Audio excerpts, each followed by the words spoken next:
우리는 인생의 여정 중에 반드시 관계에 대해 말해야만 한다. 내가 타인과 맺고 있는 관계에 대해서, 내가 세계와 맺고 있는 관계에 대해서. 왜냐하면 타인과 세계의 심연을 들여다봄으로써 거기에 비친 자아의 진정한 의미를 비로소 확인할 수 있기 때문이다. 안녕하세요. 나로 사는 독서 동마TV의 지공입니다. 오늘 추천드릴 책은 최 사장님의 우리는 언젠가 만난다. 부제는 나, 타인, 세계를 이어주는 40가지 눈부신 이야기입니다. 오늘 역시 책의 주요 부분과 나로 살아가는 메시지, 마지막에 인상 깊은 구절 모음까지 함께 해보겠습니다. 지적 대화를 위한 넓고 얕은 지식, 줄여서 지대 얏 정말 많이 알려져 있기 때문에 대부분의 마라토너님들이 최 사장님을 알고 계실 텐데요. 그래도 최 사장님에 대해 조금 더 알고 가는 게 이 책을 온전히 이해하는 데 도움이 되기 때문에 간략한 작가 소개를 먼저 읽어드립니다. 저자 최 사장은 2014년 겨울에 출간한 첫 책 지적 대화를 위한 넓고 얕은 지식이 밀리언셀러에 오르며 2015년 국내 저자 1위를 기록했다. 차기작으로 현실 인문학을 다룬 시민의 교양과 성장 인문학을 다룬 11계단까지 베스트셀러에 오르며 150만 독자의 사랑을 받았다. 책과 동명의 팟캐스트 지대 얏은 장기간 팟캐스트 순위 1위를 기록하며 정치 내용 판도의 팟캐스트 시장에 돌풍을 일으켰다. 2015년 아이튠즈 팟캐스트 1위를 기록, 현재까지 누적 다운로드 2억 건으로 여전히 지적 대화를 목말라 하는 청취자들의 열광적인 지지를 받는 중이다. 성균관 대학에서 공부했으며 학창시절 내내 하루 한 권의 책을 읽을 정도로 지독하게 다양한 분야에 관심이 많았다. 문학과 철학, 종교부터 서양 미술과 현대 물리학을 거쳐 역사, 사회, 경제에 이르는 다양한 지적 현력, 그리고 오랜 시간 동안 사회생활을 하며 얻은 경험들은 오늘 그가 책을 쓰게 하는 원동력이 되었다. 세계에 대한 관심과 탐구가 정리된 결과물이 지적 대화를 위한 넓고 얕은 지식과 시민의 교양이었다면 자아에 대한 탐구는 11계단으로 정리되었다. 저자는 이제 세계와 자아에 대한 탐구를 넘어 이들의 관계를 다루고자 한다. 그는 말한다. 타인과의 관계는 나에게 가장 어려운 분야다. 단적으로 이야기하면 나는 내가 외부의 타인에게 닿을 수 있는지를 의심한다. 이 책은 가장 어려운 분야에 대한 탐구 결과이고 고독한 무인도에서 허황된 기대와 함께 뛰어보내는 유리병 속의 편지다. 이것이 당신에게 가닿기를. 관계에 대한 탐구의 결과물인 우리는 언젠가 만난다는 일상에서 부딪히는 다양한 인간사의 문제를 넘어 자아와 타자와 세계의 관계에 대한 심오하고 놀라운 통찰로 우리를 안내한다. 네, 저는 최 사장님의 글에 영혼이 담겨 있어서 좋아하기도 하지만 동시에 굉장히 대단한 사람이라고 생각하기도 합니다. 많은 사람들이 관심을 가질 수 있는 지적 대화를 위한 넓고 얕은 지식과 같은 책을 우선적으로 내고 뒤이어서 11계단과 우리는 언젠가 만난다에서 넓은 자아를 얘기합니다. 브랜딩이 된 상태에서, 그러니까 무엇이든 얘기해도 잘 팔리는 상태에서 깊은 이야기를 전했어요. 따로 인터뷰를 본 적은 없지만 아마 기획적으로 염두에 둔 순서가 아닐까 싶습니다. 최 사장님은 책에서 에고나 참나와 같은 말을 거의 쓰지 않지만 이 개념들이 적절한 단어들로 더 쉽게 마음에 자리하도록 돕습니다. 오늘은 프롤로그에 해당하는 저자의 말로 책의 대략적인 내용을 공유하고 그 이후 우리가 타인과 관계를 맺는 방식을 살펴보고 결론적으로 그래서 나는 누구고 세계란 무엇인지 우리는 왜 존재하는지 함께 알아보겠습니다. 먼저 책의 중심 주제를 알아볼 수 있는 저자의 말입니다. 모든 관계는 내 안에서 별을 이룬다. 타인에게 다가서는 건 낯설고 두려운 일이다. 언젠가부터 나는 그들에게 할 말이 없어졌고 그들의 말도 내 밖을 떠돌았다. 사소한 고리로 이어지는 것마저 나는 버거워했다. 만약 내가 짐승들에게 말을 걸지 않는다면 너는 그들에 대해 알지 못할 것이다. 너는 너가 알지 못하는 것에 대해 두려움을 느낄 것이다. 사람은 두려움을 느끼는 것을 파괴한다. 타인에 대한 공포. 어쩌면 그것은 처음부터 내 마음속에만 있었던 것인지 모른다. 말을 걸지 않고 귀를 기울이지 않고 그와 관계 맺지 않았기에. 오해와 의심은 나의 내면을 잠식했다. 그렇게 나는 더럽혀진 심연의 대지를 홀로 배회했던 것이다. 삶을 가치 있게 만드는 것은 부와 명예가 아니라 내 곁에 사소한 사람들, 가족과 친구와 연인과 동료들이라고 지혜로운 사람들은 말해주었지만 이 말의 의미를 진정으로 이해할 만큼 우리가 성숙했을 때 그들은 곁에 남아있지 않았다. 시간은 가고 우리는 배회하고 관계는 돌이키기 어려워져 아쉬움과 안타까움만을 남긴 채 삶은 침묵을 향해 저물어간다. 삶이 비극인 이유는 온전히 시간 때문이다. 타인의 의미를 비로소 이해하게 되었을 무렵 우리는 동시에 이별을 맞이해야만 한다. 만약 내가 짐승들에게 말을 건다면 짐승들도 너에게 말을 걸 것이다. 그러면 서로를 알아가게 될 것이다. 침략자들에 의해 인디언이라 불렸던 아메리카 원주민 주장은 우리에게 다가서라고 말한다. 겁내지 마라. 두려워 마라. 내 앞에 선 타인의 눈동자를 들여다보라. 그때 우리는 비로소 알게 될 것이다. 그들은 사라질 것이고 서로를 알아갈 시간은 지금뿐이라는 것을. 우리는 인생의 여정 중에 반드시 관계에 대해 말해야만 한다. 내가 타인과 맺고 있는 관계에 대해서, 내가 세계와 맺고 있는 관계에 대해서. 왜냐하면 타인과 세계의 심연을 들여다봄으로써 거기에 비친 자아의 진정한 의미를 비로소 확인할 수 있기 때문이다. 나 자신에 대한 심오한 물음들, 나는 누구이고 어디에서 왔으며 어디로 가는지에 대한 해답은 자기 안에서 발견되지 않는다. 뜻하지 않게 던져진 이 세계와 이곳에서 우연처럼 만나 손잡은 타인들로부터 우리는 천천히 해답에 다가가게 될 것이다. 그리고 이러한 과정 속에서 알게 될 것이다. 그토록 두렵던 타인이 닿을 수 없는 무엇이 아니라 나를 기다려준 존재이고 타인으로 가득 찬 이 세계가 사실은 아름답고 살만한 곳이었음을. 이 책이 관계에 대해 말하는 것은 그 때문이다. 내 마음에 자리 잡은 관계의 꼬인 실타래를 풀어 타인을 만나고 세계와 재회하기 위해. 우리는 관계에 대한 4가지 장을 살펴본다. 타인, 세계, 도구, 의미. 우선 타인에서는 나와 타인의 관계를 다룬다. 삶의 중간에서 선물처럼 만나게 되는 이들이 자아에게 어떤 흔적과 이야기를 남기는지 살펴본다. 세계에서는 나와 세계의 관계를 다룬다. 자신의 의도와는 무관하게 던져진 이 세계에서 자아는 세계를 어떻게 이해하고 극복해 나가는지 알아본다. 도구에서는 관계를 가능하게 해주는 도구들을 다룬다. 우리는 인간이라는 태생적인 한계로 인해 타인과 세계를 있는 그대로 받아들이는 것이 아니라 자신의 관점에서 하나의 이야기로 재해석하게 된다. 이러한 이야기들의 특성과 언어에 대해서 알아본다. 마지막으로 의미에서는 죽음을 다룬다. 죽음 역시 하나의 관계 방식이다. 그것은 자아와 부재와의 관계다. 죽음이라는 독특한 사건이 자아와 타인과 세계의 의미를 이해하는데 어떤 역할을 하는지 살펴본다. 40가지 이야기를 준비했다. 연애, 이별, 인생, 시간, 통증, 언어, 꿈, 죽음, 의식 등. 각각의 이야기는 마치 멀리 떨어진 섬처럼 독립되어 보이지만 전체 이야기를 모두 읽고 난 후에는 이들이 보이지 않는 수면 밑으로 서로 강하게 연결되어 있음을 이해하게 될 것이다.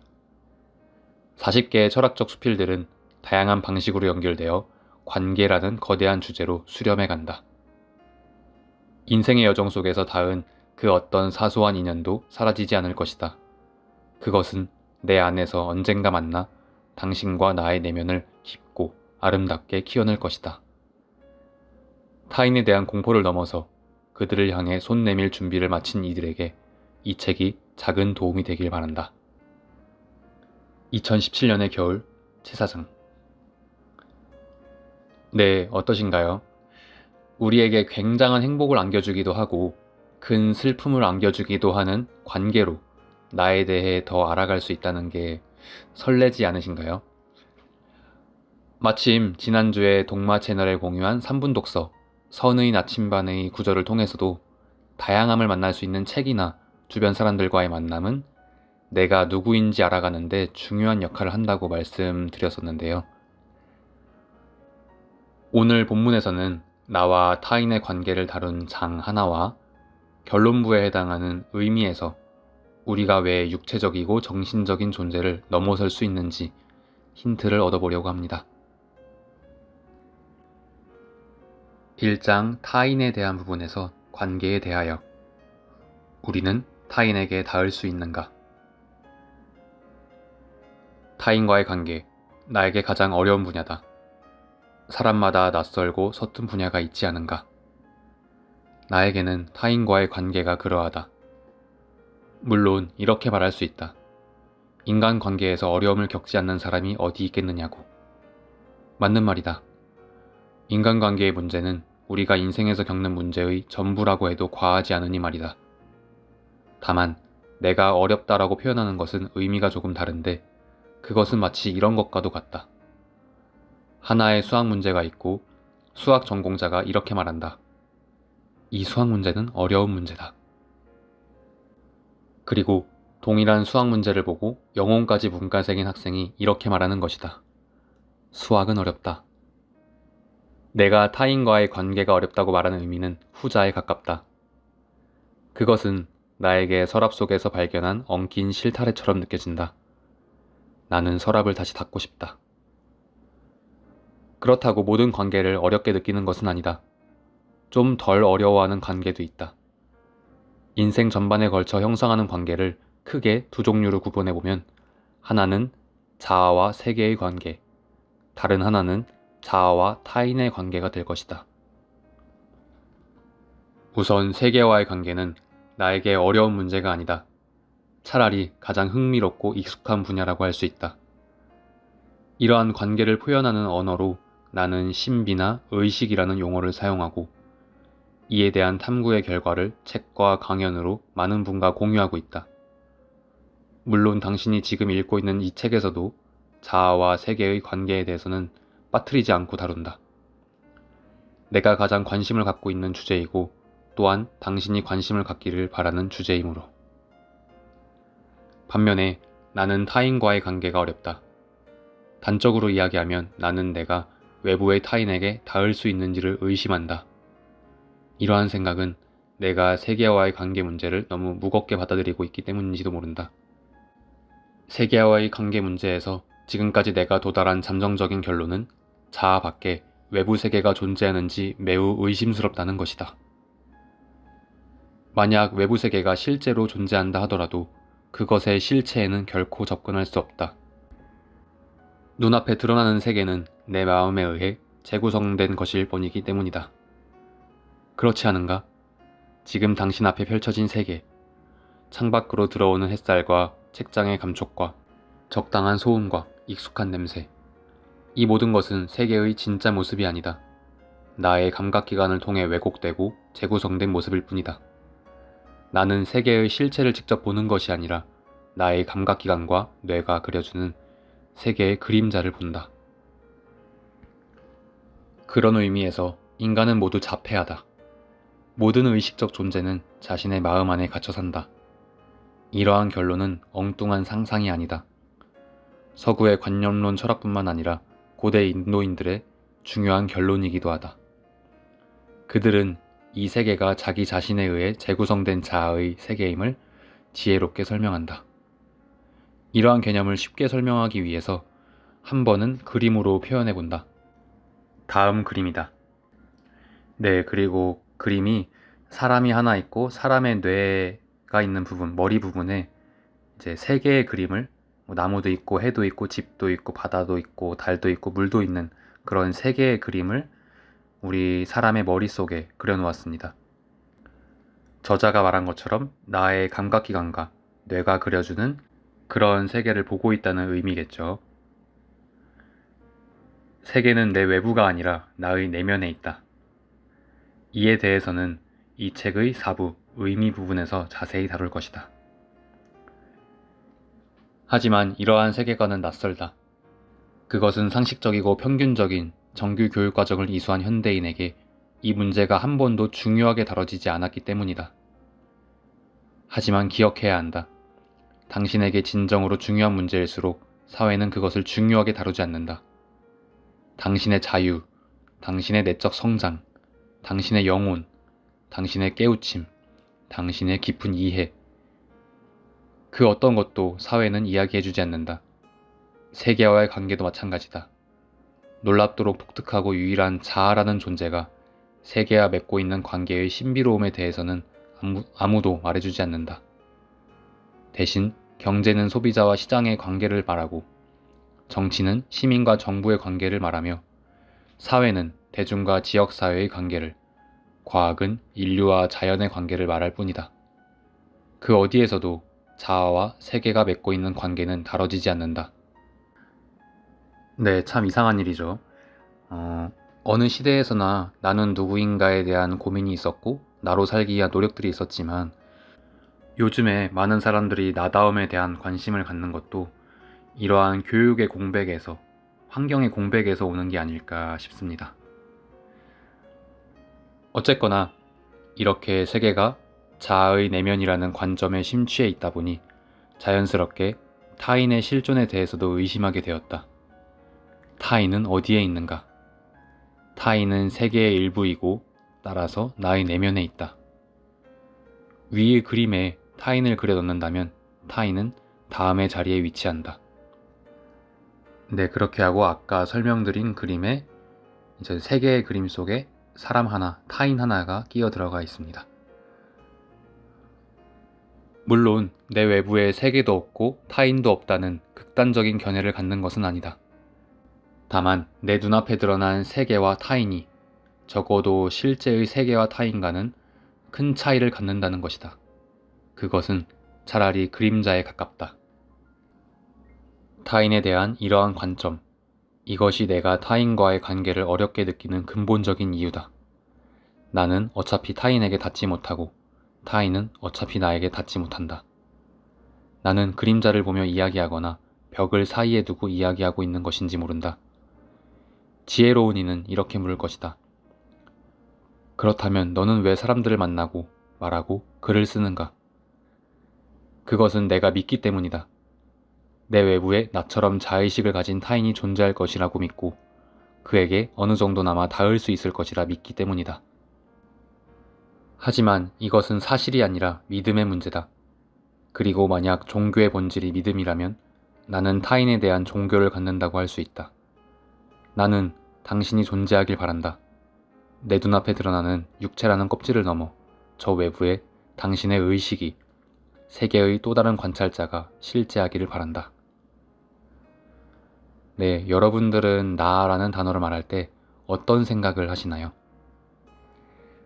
나 자신이 끊임없이 변하기 때문에 나라는 단어의 의미 또한 지속해서 변할 수밖에 없는데 저는 요즘 나라는 단어를 말할 때 이전보다는 조금 더 연결감을 느낍니다. 우리가 알아차림을 하고 관찰자 혹은 진정한 나로 존재할 수 있을 때 우리는 보다 더 연결될 수 있고 살아있을 수 있는 것 같아요. 그렇게 살아있다는 느낌을 누구나 잠깐씩은 느껴본 적이 있겠죠. 그 경험들을 증거로 저자의 믿음을 응원하고 싶습니다. 우리의 소통이라는 것이 슬프게도 수화를 모르는 사람들 간에 이루어지는 수화 같고 작은 바늘 구멍을 통해 오고 가는 외침 같을지 모르지만 나의 언어가 정제되고 다듬어져서 당신에게 전해진다면 내가 느끼는 감정의 미묘함을 당신도 느낄 수 있을 것이라 믿는다. 네, 저도 제 언어를 정제하고 다듬는 게 제가 할 일이라고 생각합니다. 이 일의 목적은 공감과 진정한 소통, 즉 연결을 바라는 것이고 메시지를 전하는 것입니다. 동화를 통해서 전하는 메시지는 진정한 나로 살라는 거죠. 우리는 진정한 나로 살아갈 때 보다 자유롭고 즐겁게 살 수 있습니다. 관계의 아득함, 소통의 노력이 온갖 오해로 점철될 수밖에 없다는 확고한 이해, 이것이 외로움의 본질이다. 당신에게 불현듯 휘몰아치는 깊은 고독과 쓸쓸함의 기원이 여기에 있다. 우리는 선택해야 하는 것인지 모른다. 타인에게 닿을 수 없다는 진실을 인정하고 외로워지거나 타인에게 닿을 수 있을 것이라고 스스로를 속이며 매번 좌절하거나. 그래서 타인과의 관계는 나에게 가장 어려운 분야다. 그리고 이 책은 가장 어려운 분야에 대한 탐구 결과이고 고독한 무인도에서 허황된 기대와 함께 뛰어보내는 유리병 속의 편지다. 이것이 당신에게 가닿기를. 네, 이제 바로 책의 결론부로 넘어가 보겠습니다. 이 책의 결론부에서는 우리가 모두 하나의 의식으로 연결될 수 있고 동시에 각각의 큰 우주를 품고 있음을 말합니다. 이 이야기들 속에서 나는 누구인지, 세계란 무엇인지, 우리는 왜 존재하는지 힌트를 얻으실 수 있을 것 같은데요. 함께 해보겠습니다. 결론을 향하여. 나는 누구인가? 질문이 주어졌을 때 우리는 보통 답변이 무엇인지를 고민한다. 하지만 수많은 질문과 답변 중에는 답변이 아니라 질문 자체에 문제가 있는 경우가 있다. 예를 들면 이런 것이다. 빅뱅 이전에는 무엇이 있었는가? 무는 어떻게 존재하는가? 둥근 삼각형이란 무엇인가? 이런 질문들은 언어로는 표현 가능하고 한 번쯤은 생각해 볼 만하지만 아무리 고민한다고 해도 유의미한 결론을 도출해낼 수는 없다. 그것은 질문에 제시된 개념이 이미 질문 안에서 한계 지어지거나 모순되기 때문이다. 적절한 질문이 필요한 이유다. 질문은 숙제가 아니라 열쇠다. 적합하고 정확한 질문은 진리의 빗장을 풀고 우리를 세계의 비밀 안으로 들어서게 한다. 반대로 아무리 많은 비용과 오랜 시간을 들여 문제를 해결하고자 해도 질문 자체에 문제가 있다면 그 노력은 끝내 결실을 맺지 못한다. 더글라스 애덤스의 소설이자 영화로 제작된 은하수를 여행하는 히치하이커를 위한 안내서에서는 이에 대한 재미있는 에피소드가 등장한다. 우주에 존재하는 모든 외계 존재가 힘을 합쳐서 궁극의 슈퍼컴퓨터, 깊은 생각을 만들어낸다. 깊은 생각이 만들어진 날, 그들은 궁극의 질문을 던지기 위해 한자리에 모인다. 그리고 깊은 생각에게 질문한다. 삶과 우주, 세상 모든 것에 대한 해답은 무엇인가? 깊은 생각은 계산해보겠다고 말하고 750만 년 후에 답을 주겠다고 약속한다. 기다리고 기다리던 750만 년 후, 더 많은 우주의 존재자가 답변을 듣기 위해 그 자리에 다시 모인다. 마침내 깊은 생각이 입을 연다. 삶과 우주, 세상 모든 것에 대한 해답은 모든 존재가 집중하고 있을 때 답이 내려진다. 42. 그 자리에 모인 존재들은 당황하고 화를 낸다. 도대체 42가 뭐냐고. 그러자 깊은 생각이 귀찮은 듯 대답한다. 질문을 알아야만 답의 의미를 알 수 있다. 우리도 마찬가지 아닐까? 우리는 질문이 무엇을 의미하는지 이해하지 못한 채 질문하거나 질문의 한계를 인식하지 못한 채 질문한다. 나는 특히 인류가 오랜 시간 고민해왔던 중요한 질문일수록 그럴 가능성이 높다고 생각한다. 실제로 그렇지 않은가? 의심이 오래될수록 의심이 실제처럼 느껴지듯 질문이 오래될수록 질문은 그럴듯하게 느껴지는 법이다. 인류의 오랜 질문들에 대한 의심으로 말문을 여는 이유는 그 질문들 중 타당성이 강하게 의심되는 것이 하나 있어서다. 자주 듣지만 들을 때마다 무엇인가 이상하다고 느껴지는 질문. 그것은 다음과 같다. 나는 누구인가? 이 질문은 그 자체로 답변의 범위를 강력히 제한하는데 그것은 수러부인 누구인가 때문이다. 누구는 인칭 대명사로 막연히 사람을 지시한다. 이것이 문제다. 이 질문은 모든 답변의 가능성에서 나의 의미를 사람에 한정한다. 물론 제한된 상황에서는 나는 누구인가라는 질문만으로 충분할 수 있다. 만약 당신이 찾는 해답이 자신이 어떤 종류의 사람인지에 대한 것이라면 말이다. 하지만 당신이 이 질문을 통해서 얻고자 하는 대답이 자아의 본질에 대한 것이라면 이 질문은 수정되어야 한다. 우리는 이렇게 물어야 한다. 나는 무엇인가? 나란 무엇인가? 사람으로 한정되지 않는 존재, 인간적인 특성을 소거한 다음에도 생물학적인 특성을 넘어선 다음에도 그 이후에도 남아있는 나의 궁극적인 특징은 무엇인가? 이렇게 물을 때 우리는 비로소 나의 본질로 향하는 여행의 첫걸음을 뗄 수 있다. 물론 질문의 방향이 이렇게 변경되었을 때 어떤 이에게는 무척이나 낯설고 익숙하지 않은 물음이 될 수 있다. 그래서 이런 복잡함을 거부하고자 하는 이들은 이 질문을 회피할 수 있는 손쉬운 방안을 즉각 찾아낸다. 이런 방식이 가능하다. 첫째, 질문 자체를 공격하는 것. 그는 이렇게 말한다. 나란 무엇인가라는 질문이 적합한 질문이라는 것은 어떻게 확신할 수 있는가? 둘째, 불가지론적인 태도를 취하는 것. 그는 이렇게 말한다. 나의 본질 같은 진리는 말로 설명할 수 있는 것이 아니다. 셋째, 충분히 고민하지 않고 상식적인 대답을 내놓는 것. 그는 이렇게 말한다. 나라는 것은 기억, 정체성, 연속성의 느낌, 무의식 등의 정신적인 무엇이다. 나는 이러한 태도 모두가 사유의 게으름에서 기인한다고 생각한다. 누군가 당신에게 인류가 오랜 시간 고민해온 무거운 질문을 던진다고 할 때 그것은 당신을 테스트하려는 목적이 아니다. 당신이 즉각적인 임기응변에 능한지 혹은 당신이 그 질문에 답을 낼 수 있는 능력을 가졌는지를 확인하려는 것도 아니다. 당신은 질문을 받아치려 초조해하지 않아도 된다. 시간 제한은 없다. 이러한 질문들, 특히 자아에 대한 심오한 질문에 답하기 위해서는 과거와 현재뿐만이 아니라 경험하지 못한 미래의 시간까지 필요한 것인지도 모르기 때문이다.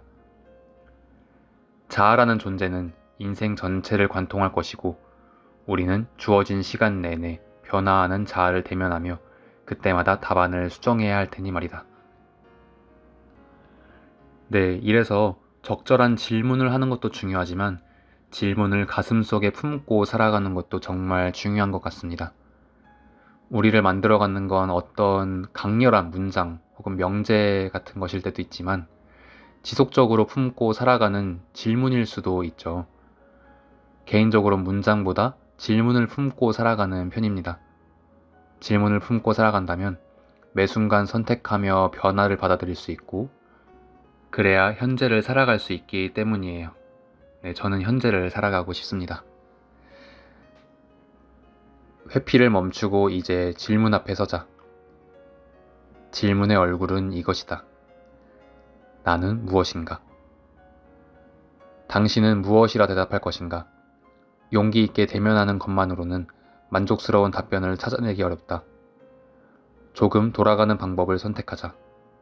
질문에 접근하기 위해 조금 더 구체적이고 적절한 새로운 질문을 찾아보는 것이다. 어떤 질문이 가능한가? 무수히 많은 추가 질문이 가능하겠지만 그 중에서 비교라는 괜찮은 방법을 사용해 보려 한다. 자아를 비교해 보는 것이다. 현재의 나와 가장 다르면서도 동시에 나라고 부를 수밖에 없는 존재를 찾아서 무엇이 나의 필수적 요소이고 무엇이 나의 부수적 요소인지를 구분해 보는 것이다. 그렇다면 그것은 무엇인가? 나와 다르면서도 동시에 나인 존재. 그것은 바로 꿈속의 나다. 이제 질문을 새롭게 던져보자. 현실의 나와 꿈속의 나는 무엇을 공유하는가? 꿈속의 나는 분명히 나다. 우리는 여러 인물들이 등장하는 꿈을 꾸지만 수많은 인물 중에서 누가 나였고 누가 내가 아니었는지를 말할 수 있다. 꿈속의 나는 일관성 없이 외모가 바뀌고 정체성이 바뀌고 기억이 바뀌고 느낌이 바뀌지만 그럼에도 불구하고 도대체 누가 나였는지를 어렵지 않게 지목할 수 있는 것이다. 실제로 나는 이런 꿈을 꾼 적이 있다. 꿈에서 나는 고대 중동의 가정에서 자라난 청년이었다. 나와 너무나 똑같이 생기고 어렸을 때의 기억을 공유하고 있는 쌍둥이 형제가 있었다. 우리는 날 때부터 함께였고 커서도 그러했다. 어느 날인가 평소와 다름없이 마당에서 장난치고 있던 나는 돌담을 넘으려 애쓰는 쌍둥이 형제의 건장해진 등을 보면서 이렇게 생각했다. 내가 많이 성장해서 이제 어른이 되었나 보다. 오랜 시간 함께해온 쌍둥이 형제를 보면서 내가 성장해 간다는 것에 대해 무엇인가 아련함을 느낀 것이다. 질문은 이것이다. 현실의 나와 꿈속의 나는 무엇을 공유하는가? 도대체 나는 왜 꿈속의 수많은 인물 중에서 특히 그 청년을 나라고 생각했는가? 공통점을 찾기 전에 우선 차이점부터 살펴보자. 차이점은 많다. 육체, 정신, 정서의 모든 면이 다르다. 키가 다르고, 피부가 다르고, 민족이 다르고, 형제가 다르며 정신적인 모든 것, 기억, 정체성, 연속성의 느낌이 다르다. 그와 내가 공유하는 것은 전혀 없다고 해도 과언이 아니다. 중동의 쌍둥이 청년과 현실의 내가 공유하는 것은 그 어떤 것도 없다. 이제 분명해졌다. 육체적, 정신적, 정서적 특징들은 나의 본질이 아니다. 그렇다면 도대체 무엇이 나로 하여금 바로 그 쌍둥이 형제 중에 한 명이 나라고 인식하게 하는 것인가? 도대체 현실의 나와 꿈속의 내가 공유하는 것은 무엇인가? 그것은 이렇게 말할 수밖에 없다. 보고 있음. 보고 있다는 그 상태. 현실의 나는 70억 명의 인구 중에서 하필 지금의 나를 중심으로 세계를 보고 있고, 꿈속의 나는 등장하는 다수의 인물 중에서 하필이면 쌍둥이 형제 중에 한 명의 시점으로 세계를 보고 있는 것이다. 바로 그 시점, 관점, 보고 있음, 펼쳐진 세계의 중심점. 그것이 나와 그가 공유하는 유일한 공통 분모다. 나는 이러한 특성으로서의 본질적 존재를 관조자라고 부른다. 관조자, 지켜보는 존재. 이것이 자아의 본질이고 존재하는 유일한 실체다. 드디어 우리는 인류의 오랜 질문에 답할 수 있다. 나는 무엇인가? 그것은 관조자다. 도대체 이러한 답변이 어떠한 의미가 있는지, 왜 복잡함과 어려움을 무릅쓰고 이러한 답변에 도달해야 하는지, 어떤 이는 이해할 것이고 다른 이는 이해하지 못할 것이다. 하지만 나는 확신한다. 자아의 본질에 대한 질문과 답변이 세계란 무엇인가라는 또 다른 궁극적인 질문의 문을 여는 가장 강력한 열쇠임을 말이다. 이것이 내가 사람들과 궁극적으로 나누고 싶은 이야기다. 당신과 함께 천천히 걸어갈 것이다. 이제 다음 질문이 준비되어 있다. 우리가 질문해야 하는 것은 이것이다. 그렇다면 세계란 무엇인가? 결론을 향하여 세계란 무엇인가? 해가 지는 시간에 맞춰 천천히 동네를 산책하면 가끔 하늘은 높고 구름은 옅게 흩어져 먹먹하리만큼 아름다운 노을을 만난다. 길 한쪽에 붙어서서 구름에 천천히 휘감기는 장엄한 빛깔에 마음을 빼앗기고 있노라면 문득 이걸 보고 있는 존재가 나 혼자만이 아님을 느낀다. 주위를 둘러보면 담벼락 위에 다리를 올린 동네 개들도 보고 있고, 높은 나뭇가지 위에 앉은 까치들도 보고 있다. 그럴 때면 동물에게 마음이 없다는 주장이 얼마나 터무니없는가를 생각하는 동시에 그들은 도대체 무엇을 보고 있을지 궁금해지기 시작한다. 그들은 어떤 세계를 보고 있을까? 우리는 동일한 세계를 보고 있는 걸까? 우리가 동일한 세계를 보고 있지 않음은 거의 확실하다. 감각기관의 생물학적 차이가 각각의 존재에게 전혀 다른 세계를 드러나게 할 테니까. 그렇지 않겠는가? 당신의 세계와 생명인 사람의 세계가 서로 다른 빛깔로 채색되어 있듯 동네 개의 세계와 까치의 세계는 다르게 빛날 것이고, 박쥐와 두더지의 세계는 다르게 구성될 것이며, 개미와 해파리의 세계도 상상하기 힘든 차이로 드러날 것이니. 하지만 우리는 혼란스럽지 않다. 각각의 개체가 서로 다른 세계를 보고 있다 하더라도 상관없다. 공통의 세계를 공유하고 있다고 믿기 때문이다. 물리적 실체로서의 세계, 빅뱅이 되었든 청지창조가 되었든 어쨌거나 단단하고 고정된 물질적인 우주가 먼저 탄생했고, 후에 수많은 개체가 탄생해서 자신의 감각기관으로 세계를 재해석하며 지구 위를 걸어다니고 있다고 믿으니까. 우리는 세계의 선후 관계를 상정하고 마음을 놓는다. 세계는 개별적 개체들보다 앞서 있다. 이것이 상식이다. 하지만 실제로 그러한가? 정말 나보다 세계가 앞서 있는가? 나 이전에도 세계가 있고 나 이후에도 세계가 지속되는 것인가? 그렇다고 확답하기에는 무언가 아쉬움이 남는다. 그것은 내가 결코 나의 존재 이전, 나의 존재 이후를 경험할 수 없기 때문이다. 나와 독립해서 홀로 존재하는 세계는 나에게 경험되지 않는다. 세계는 자아와 독립된 실체가 아니다. 세계는 언제나 자아라는 그릇에 담긴다. 그래서다. 세계란 무엇인가? 이 질문에 답하기가 생각보다 어려운 이유는 현대 과학의 발전이 충분하지 않기 때문이 아니다. 이 질문이 진짜 어려운 이유는 세계의 문제가 보는 존재로서의 자아의 문제와 얽혀있기 때문이다. 존재의 문제는 인식의 문제와 분리되지 않는다. 분명히 직시해야 한다. 상식적인 사람들이 믿는 것과는 달리 자아의 세계는 물리적 대상에 한정되지 않는다. 나의 세계는 물리적 대상을 한참이나 뛰어넘는다. 세계가 물리적 대상이 아님을 보여주는 가장 강력한 사례는 빛의 문제다. 빛은 나의 경험 세계를 구성하는 가장 근원적인 요소다. 모든 사물에는 표면이 있고 그 표면의 실체는 빛이 만들어내는 색채다. 이렇게 바꿔 말할 수 있다. 세계란 무엇인가? 그것은 색이고 빛이다. 세계의 실체가 빛임을 이해하는 것은 진실에 이르는 커다란 발걸음을 내디딘 것이다. 이어지는 질문은 이것이다. 그렇다면 이 빛은 무엇이고 어디에서 오는가? 물리학에서의 빛은 전자기파의 일종이고 광원으로부터 나온다. 하지만 이러한 설명은 빛과 광자를 구분하지 못한다는 한계가 있다. 빛과 광자는 다르다. 전자기파의 일종으로 광원으로부터 나오는 물리적 대상은 광자다. 광자는 파장의 형태로 구분될 뿐 그 자체로 색깔을 갖지 않는다. 그것을 빛으로 보고 색으로 해석하는 것은 나와 당신이고, 그렇게 채색된 공간은 나와 당신의 내면 세계다. 지금 우리가 집중하고자 하는 것은 우리가 경험할 수 없는 물리적 실체로서의 광자가 아니다. 우리는 나와 당신의 세계를 뒤덮은 찬란한 빛에 대해 말하려는 것이다. 하지만 이런 반론이 가능하다.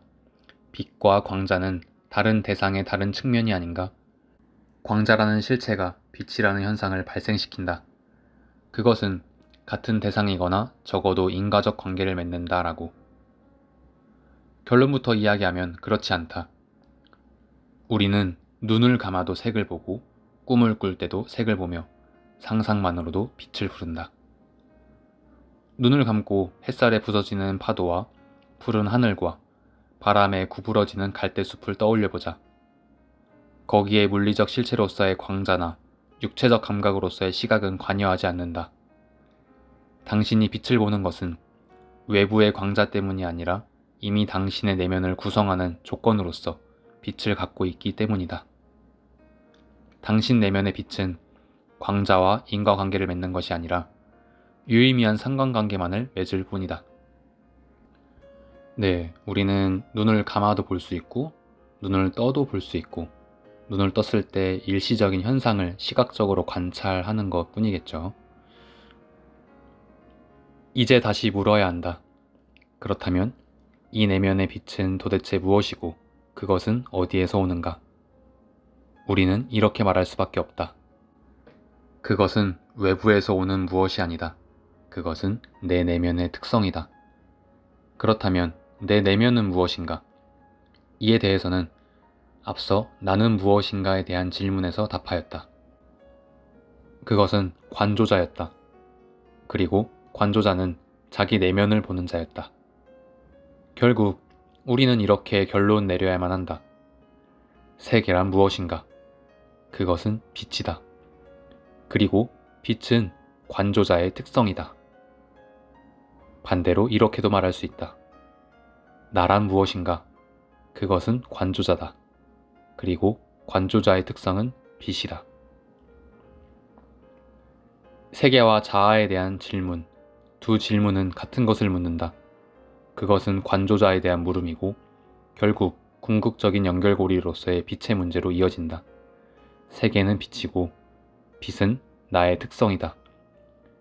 세계와 자아와 빛은 동일한 현상의 다른 표현이다. 네, 보고 있음을 관조자라고 말하고 어딘가에서는 큰 나, 참나, 진정한 나, 의식, 신 등으로 불리는 것과 마찬가지겠죠. 다시 세계와 자아와 빛은 동일한 현상의 다른 표현이다. 이것들은 자아의 울타리 안에서 광활하게 펼쳐진다. 내 앞에 펼쳐진 빛으로서의 세계가 곧 나 자신이라는 진실. 이 심오한 진리를 표현하기 위해 서구 철학은 이를 현상이라 부르고 고대 인도에서는 이를 마야라고 부르며 불교에서는 이를 색이라고 말한다. 네, 이 말은 보고 있음, 즉 관조자로서의 나만 내가 아니라 이러한 인간으로서의 나, 현상으로서의 나도 곧 나라는 뜻이겠죠. 불교에서는 이를 색 즉 시공, 공 즉 시색 이렇게 표현하기도 합니다. 뒤통수가 따가웠는지 동네 개가 나를 돌아보기에 얼른 노을을 보는 척했다. 그 착해 보이는 눈으로 내가 별 볼 일 없는 놈이라는 걸 확인하고는 꼬리를 두어 번 휙휙 내줬더니 저도 고개를 바로 하고 노을을 본다. 나는 슬며시 다시 동네 개를 본다. 그리고 상상한다. 저 보슬보슬 털이 난 두개골 안쪽으로 그 누구에게도 결코 드러나지 않을 광활하게 펼쳐진 그의 세계를. 그의 세계는 지금 노을의 빛깔로 가득 찼을 것이고 여기 뒤에 서 있는 나의 존재는 그저 풍경을 채우는 작은 한 점이 되어 그의 노을에 물들어 있을 것이다. 인간은 인간이라는 종이 세계의 전부라 생각하고 특히 자기 눈에 보이는 세계가 실제 세계의 보편적 기준일 거라고 믿지만 세계는 그렇게 보편과 특수로 나눌 수 있는 무엇이 아니다. 모든 보는 존재는 충분하고 완벽한 세계를 자기 내면으로 갖고 있고 그 내면의 빛은 그 존재를 부족함 없이 사로잡는다. 네, 이게 우리 모두가 완벽한 이유고 변화해야 할 때 변화할 필요가 없다는 것을 깨달아야 하는 이유인 것 같습니다. 이어서 결론을 향하여 4. 우리는 왜 존재하는가 살펴보겠습니다. 답을 얻을 수 있을지 의심스러운 질문들이 우리의 주의를 배회한다. 나는 무엇인가?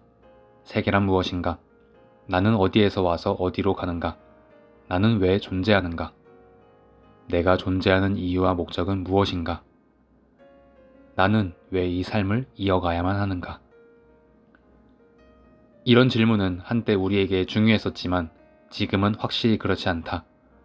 먹고 살기란 생각보다 만만치 않고 사회와 집단은 우리에게 발등에 떨어진 급한 문제부터 해결할 것을 요구하기 때문이다. 하지만 사라지진 않는다. 일상의 반복 속에서 잠깐 바쁘게 흘러가던 시간이 잠시나마 어긋나는 그 순간에 질문은 엄습해오고 이내 우리를 장악한다. 질문은 살아난다. 나는 왜 살고 있는 것인가? 길고도 유한한 인생이라는 시간 동안 우리가 답을 찾지 못할 것은 거의 확실해 보인다. 하지만 나는 이 질문에 대답해야만 하는 상황에 처한 적이 있다. 그는 진지하게 물었다. 누구나 한 번쯤은 고민하는 문제가 있습니다. 우리는 왜 살고 있는가? 이에 대해서 당신은 어떻게 생각하십니까? 나는 이렇게 대답했다. 이런 질문들이 있습니다. 우리는 왜 살고 있는가? 우리는 왜 존재하는가? 우리의 존재 이유는 무엇인가? 답부터 말하면 이렇습니다. 우리가 이 세상에 온 이유는 바로 이러한 질문을 던지기 위해서입니다. 이것이 제가 제안하는 하나의 답변입니다. 이제 답을 이야기했으니 이러한 대답으로 귀결하게 된 과정을 설명해 보겠습니다. 이런 상상을 해봅시다. 여기 최초의 의식이 탄생합니다. 모든 존재 이전의 존재, 아무것도 존재하지 않기에 홀로 완전하고 완벽히 자기 내면만을 관조하는 존재가 있습니다. 상상할 수 없을 만큼 길고도 긴 시간 동안, 영원이라 불러도 그릇됨이 없는 시간 동안 이 부족할 것 없는 존재는 자족하며 지속합니다. 그렇게 오랜 시간이 지난 어느 날, 충분히 존재하고도 또 다시 충분히 존재한 그 어느 날, 그에게는 처음으로 궁금증이 일어나고 동요하게 됩니다. 여러분에게 묻고 싶습니다. 이 가장 오래되고 부족하지 않고 소멸하지 않는 완벽한 존재가 가질 만한 가장 궁극적이고 근원적인 질문이 무엇이라고 생각하십니까? 다른 것은 있을 수 없습니다. 그에게 가장 심오한 질문은 이것입니다. 나는 왜 존재하는가? 존재의 이유는 무엇인가?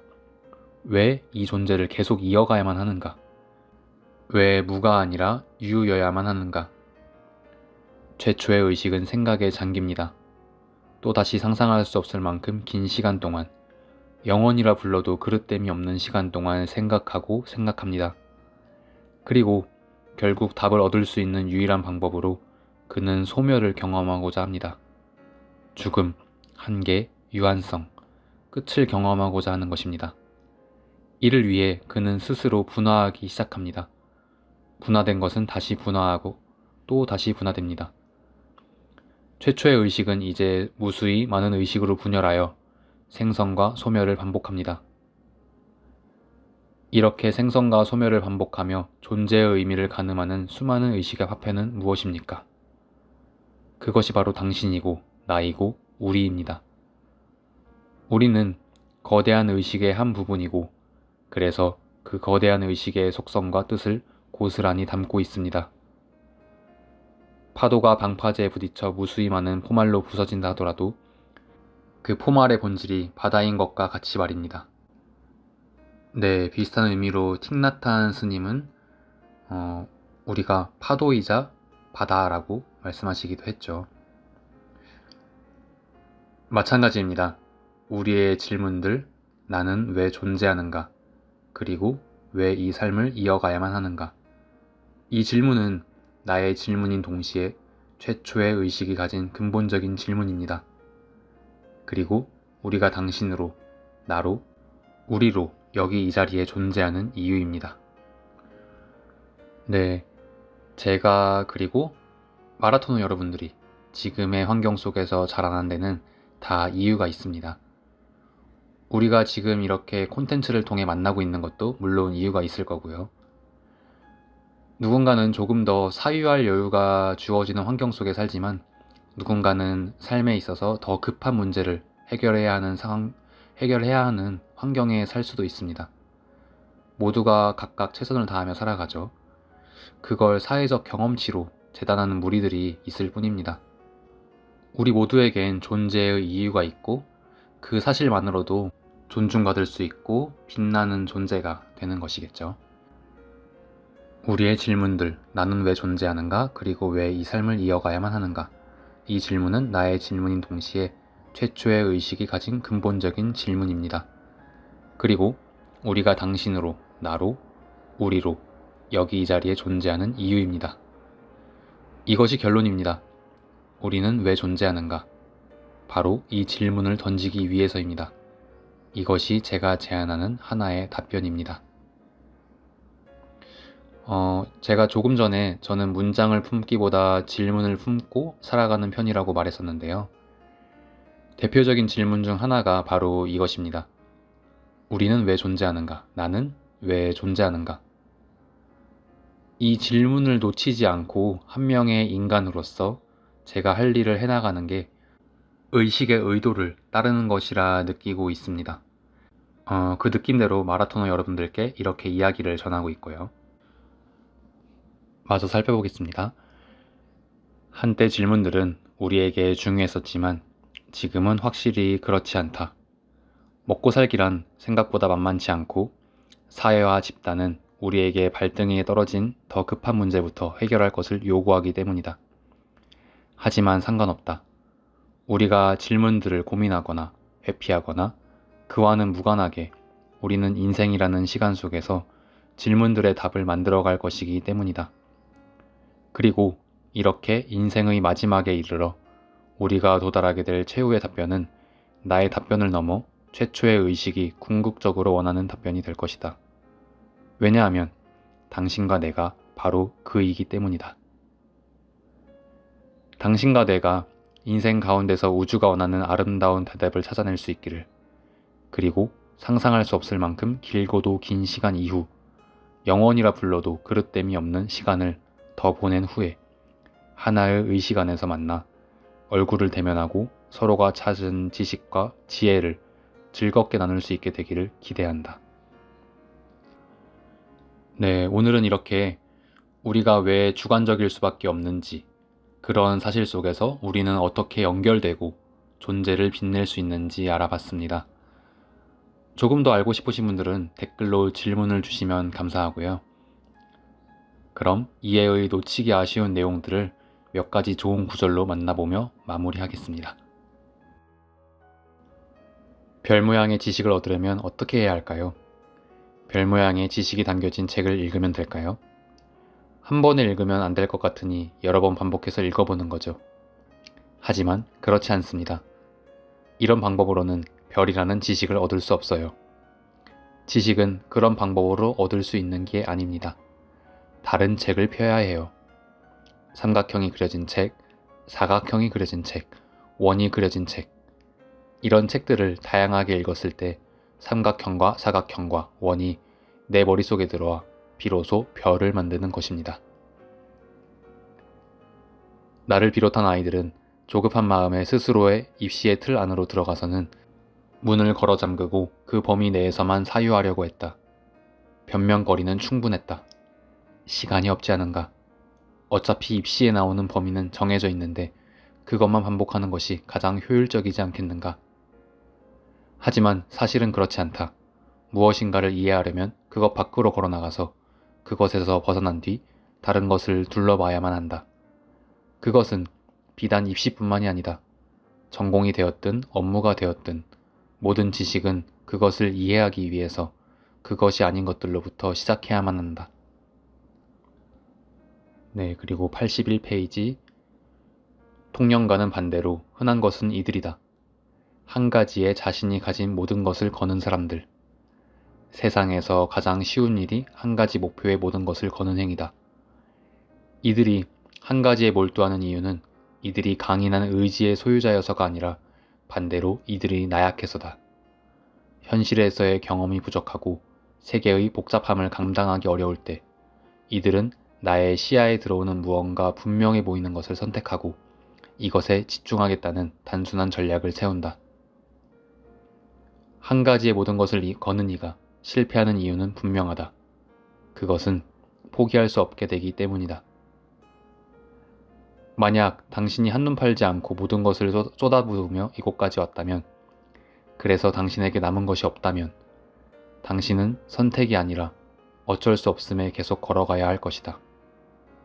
반대로 당신이 자신을 아끼면서 이곳까지 왔다면 최선을 다하지 않고 모든 것을 쏟아붓지 않고 주위를 둘러보고 걸어오는 동안 발견한 풍경들을 감상하며 이곳에 도달했다면 당신은 선택할 수 있을 것이다. 계속 걸을 것인가, 쉴 것인가, 다른 길로 들어설 것인가. 분명히 기억해야 한다. 길가를 둘러보며 여유있게 걷는다는 것. 그것은 한눈을 파는 것이 아니라 제대로 가기 위해 신중히 걷는 것이다. 117페이지. 만다라가 진정으로 아름다운 이유는 미적인 색감과 모양과 승려들의 정성 때문이 아니다. 더 근본적인 이유는 만다라가 완성과 함께 무너지기 때문이다.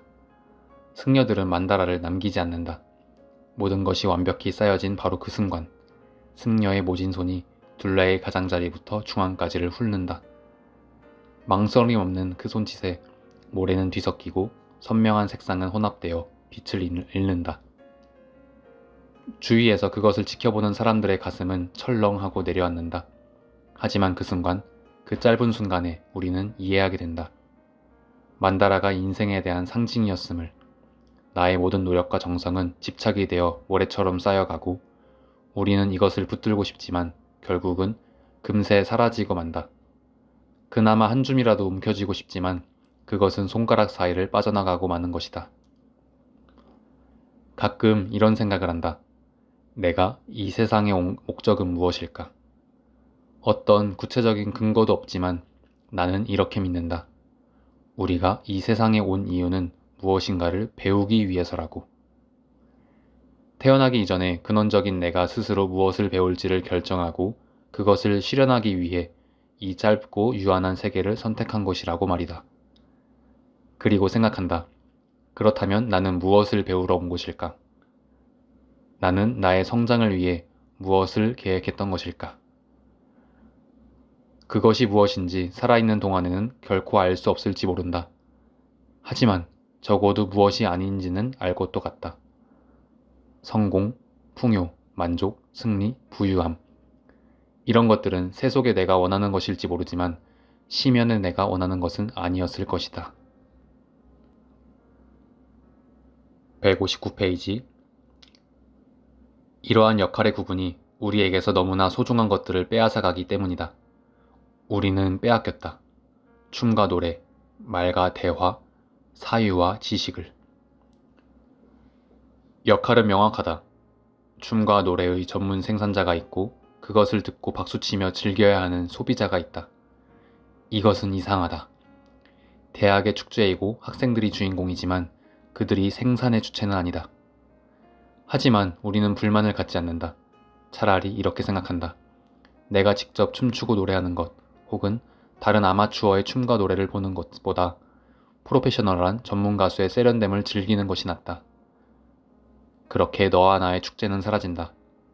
이제 축제에서 가장 흥이 돋은 존재는 전문가를 앞세운 자본이 되고 그 축제의 실제 주인공이어야 하는 사람들은 수동적인 소비자로 자리에 앉아 있어야 한다.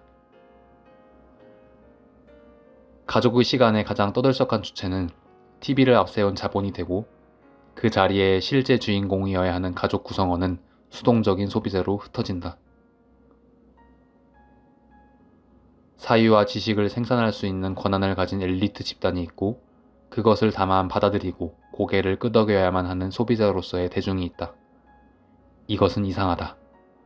인문학이 우리 모두의 것이고 또한 질문하고 사유하고 자신의 세계관을 창조하는 기쁨을 누려야 하는 주체는 나 자신이어야 하지만 실제로 우리는 생산자의 역할로부터 철저히 배제되어 있다.